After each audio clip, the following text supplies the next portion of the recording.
We all know Mark Ruffalo as the fearless, big and heroic Hulk, but real life was really hard on him from the very beginning. If he could come back and smash through all the tragedies that was thrown at him, so can you. This is one of my favorite inspirational and motivational success stories, and I strongly recommend you to listen till the end. This is how Mark Ruffalo overcame the tragedies in his life and became the real-life Hulk. Mark Ruffalo had a rough time growing up. I was miserable. I was undiagnosed with dyslexia, ADHD, and depression in my youth. One of the things that was always very difficult for me was grade school, feeling like I was strange and unique and freakish. I didn't feel like I fit in anywhere. He really struggled with his depression throughout his life. It's dysthymia. It's a long-running, low-grade depression all the time. I've been struggling with that my whole life. It's like a low-grade depression that just is running all the time in the background.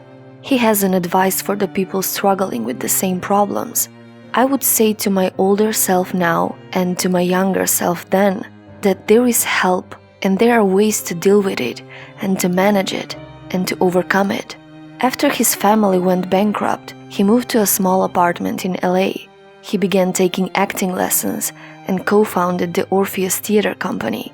He wrote, directed and starred in a number of plays. But before finding success, he also had to work as a bartender for a decade. In 1994, Mark's best friend committed suicide. When he died, it rocked me out of a dark depression. The moment he left, I realized that death wasn't an escape, that suicide wasn't an answer, and he began valuing his life more and took acting as a way to deal with the pain and move forward. As his career started taking off, Mark Ruffalo was faced with the biggest tragedy in his life. I woke up one morning with the knowledge that I had a brain tumor. It wasn't so much that I dreamt I had a brain tumor. It was like someone just poured the knowledge into my head. It wasn't like an image. It was just like knowing. It was so weird, which is why I paid attention. After some tests were done, he was diagnosed with a brain tumor. The tumor was behind his ear in the size of a golf ball. He had to undergo a surgery that had devastating predictions. The doctors explained him that you have 80% chance of losing your hearing and 20% chance of losing your facial nerve. He decided to keep this information to himself because his wife was about to have their child. So he told his family a few weeks after his child was born. I was certain I was going to die. He underwent the surgery to remove the tumor, but the real battle began after that.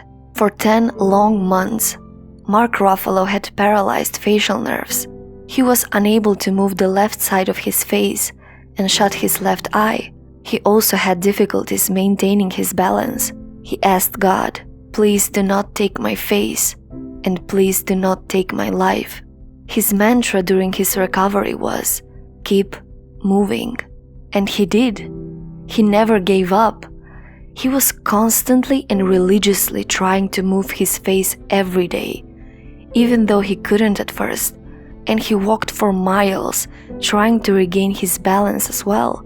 He went through so much during this period of his life, and he didn't know if he would ever get better. But his constant pushing forward and not giving up made his recovery more quickly, and slowly but surely, he recovered from the paralysis. But unfortunately, he became deaf in his left ear as a result of the tumor. But that didn't stop him to go back to the acting world and start over. But life hit him one more time. In 2008, his brother was murdered at his home. He died by a gunshot wound to the head. And to this day, when he talks about the pain of losing his brother, he says that his brother's murder affects him every day. You never get over it. You just get used to it. But take these tragic things and turn them into something meaningful and worthy of the loss. Make it count. And Mark Ruffalo did that by choosing to play movie roles that can revive his brother's spirit and personality. Mark Ruffalo spent his younger years appearing in 800 failed auditions before finding the success he wanted. His perseverance paid off. He gained international success by playing the Marvel comic character the Hulk in the Marvel Cinematic Universe. He began with the Avengers in 2012, and we will see him in the Avengers Endgame. He won so many awards in his career and finally touched the sky. We hope that he will never, ever hit rock bottom again. There is one more thing you should know about Mark Ruffalo. Meditation saved him from his battle with anxiety. I was sort of feeling anxious all the time. I was starting to get really desperate, and so I had a friend who had been a long-time drug addict. He did the program, and we hooked up again after a couple years. This was around the time when I was thinking, I gotta find something because this is getting unbearable. My brain won't shut off even when I try to sleep. He had been the angriest man in the world, and now he had such a calm demeanor. I had never seen a human being change that much. And he's like, I've been meditating. Anyway, that led me to this meditation teacher, and God, it's been like 7 years. It's pretty much a daily practice that quiets your brain and, oddly enough, actually slows down time. So you're not so much trapped in your immediate reaction to things. And everything changed. My work started to change. My luck started to change. The way the world looked at me changed. Like, with all these crazy things going on in the world, I actually have an enormous amount of hope.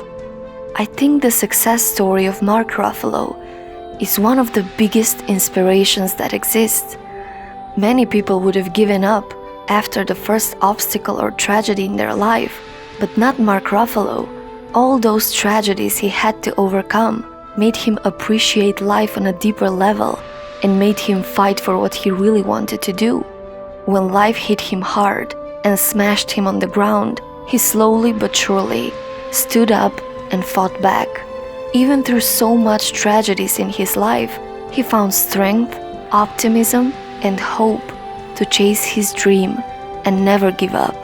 I want you to close your eyes and think about your life for a second. What's your dream? What stops you from chasing it? What scares you so much? It's easy to do nothing, but your heart breaks a little more every time you do. So, what's your story?